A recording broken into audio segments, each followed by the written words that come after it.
eigenlijk tem uma possibilidade. E a possibilidade está, mas como visa, cultura parlamentário em sala, também visa o processo não queda encaminhado correto, não tem consenso, que me faz explicar o processo para.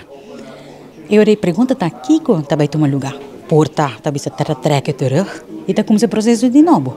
Presente, nós tinha acaba assim, bem tratar e também se nós tem consenso sim ou não.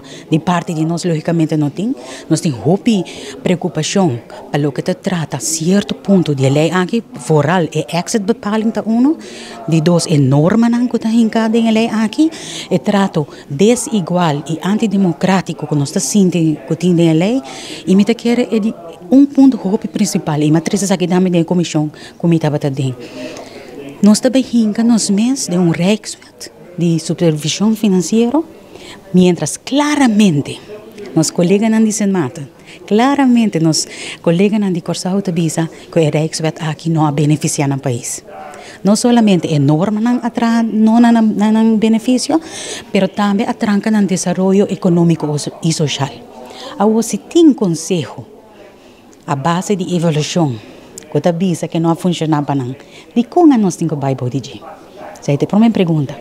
Outra pergunta que me tenta, se o governo de Aruba está convencido que sabe que é o melhor produto de mesa, de como não tem parlamento de Aruba para sobre o tem seu parlamentário não para sostener a coalição de maioria, que me se botar se convencido que o conteúdo de lo que vai de acordo com na Holanda, sai um copo para o ponto também, ponto para o mês, de com Mike Eman, e com Herlin Cruz, e com Geoffrey Weaver, não havia sala de parlamento, para sostener a fração de AVP e futuro, e não cumpre com a democracia parlamentar. De como não havia?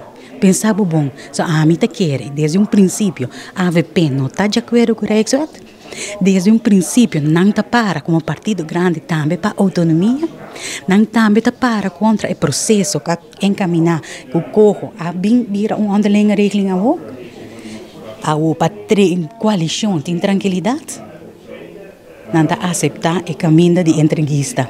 Algum está paz para o partido grande aqui. E isso é o que nós temos agora. Nós está preferir bem-estar de partido, bem-estar de coalição, bem-estar para o governo, riba bem-estar general do país, riba bem-estar de autonomia, bem-estar de nos estados à parte. Isso é o que está tomando lugar aqui na Holanda e na Aruba.